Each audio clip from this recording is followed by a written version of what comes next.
علامہ حسن زادہ عاملی اور دیگر بزرگان نے کہ اگر آپ نے اپنے وجود سے آغاز کرنا ہے، نفس سے آغاز کرنا ہے، ان میں سے تین انہوں نے مراحل بیان کیے ہیں۔ ایک ہے جسے آپ کہتے ہیں تخلیہ، بری صفات سے خالی کریں۔ اچھی صفات کو اختیار کرنے سے پہلے بری صفات کو ترک کرنا لازم ہے، اور بری صفات وقت کے ساتھ ساتھ مضبوط ہوتی ہیں۔ جتنی چھوٹی عمر ہے اتنی آسانی سے بری صفت چھٹ جائے گی، جتنی بڑی عمر ہے اتنی زحمت لگے گی، چھٹ جائے گی، زحمت لگے گی، تو زحمت لگائے۔ بعض افراد ہوتے ہیں نا کہ سگریٹ پیتے رہے، کہتے رہے کہ مضر ہے، ڈبی پہ لکھا ہوا ہے کہ یہ جان کے لیے نقصان دہ ہے، لیکن اس کا شوق اور ذوق ایسا تھا پھر بھی پیتا رہا سگریٹ، اور اب جب اسے کھانسی شروع ہوئی ہے اور کوئی مرض لاحق ہوا ہے تو اب چھوڑ رہا ہے۔ ٹھیک ہے، اب بھی چھوڑ دے تو صحت تو اس کو ملے گی کچھ نہ کچھ، لیکن عاقل انسان ہوتا تو شروع ہی نہ کرتا سگریٹ، سب سے بہترین چیز تھی۔ اسی طریقے سے یہاں پہ تخلیہ پہلے ہے، پھر ہے تحلیہ، آراستہ کرنا، اپنے آپ کو اچھی صفات سے جوڑیں، اور اس میں تیسرا تجلیہ۔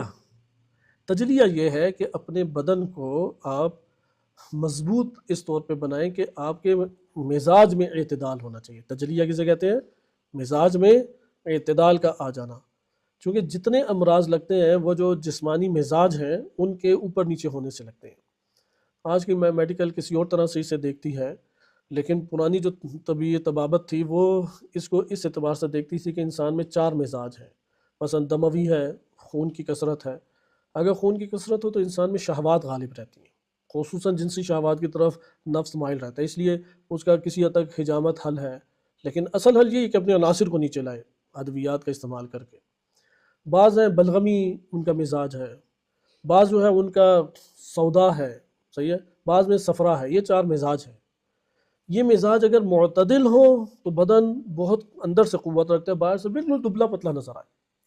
کیونکہ امام علی علیہ السلام وہ افطاری میں بھی چند لقمے روٹی کے کھاتے تھے اور سحری میں بھی۔ اس وقت امام علی علیہ السلام کو ایک طعنہ دیا کرتے تھے کہ جب یہ علی بن ابی طالب کی خوراک ہے تو جنگ کیسے یہ لڑے گا؟ تو تب امام نے یہ نہج البلاغہ میں بھی امام نے ارشاد فرمایا ہے، جو ابن حنیف کو خط لکھا کہ اس میں پھر امام نے فرمایا کہ جو پیڑ ہوتا ہے جس کی لمبی لمبی شاخیں ہوتی ہیں وہ اندر سے کھوکھلا ہوتا ہے، لیکن صحرائی جو لکڑی ہوتی ہے وہ بالکل پتلی ہوتی ہے لیکن دیر تک جلتی ہے۔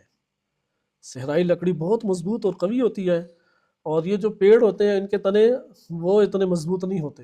آج کے دور میں آسان لفظوں میں دیسی مرغی اور شیور مرغی میں فرق ہوتا ہی ہے۔ شہری بندہ پکڑ کے لے آئے اور ایک دبلا پتلا گاؤں کا پکڑ کے لے آئے تو وہ جو ہے نا دونوں کا کوئی مقابلہ ہی نہیں آپس میں رہتا۔ شہری بس وہ نیسلے کی پیداوار اسی میں بیچارہ تھک کے تھوڑا سا چلتا ہے گر جاتا ہے۔ تو آفات تو بہرحال اب گاؤں میں بھی آ چکی ہیں۔ خلاصہ کلام کہ یہ جو بدنی ہمارا اعتدال ہے، مزاجی اعتدال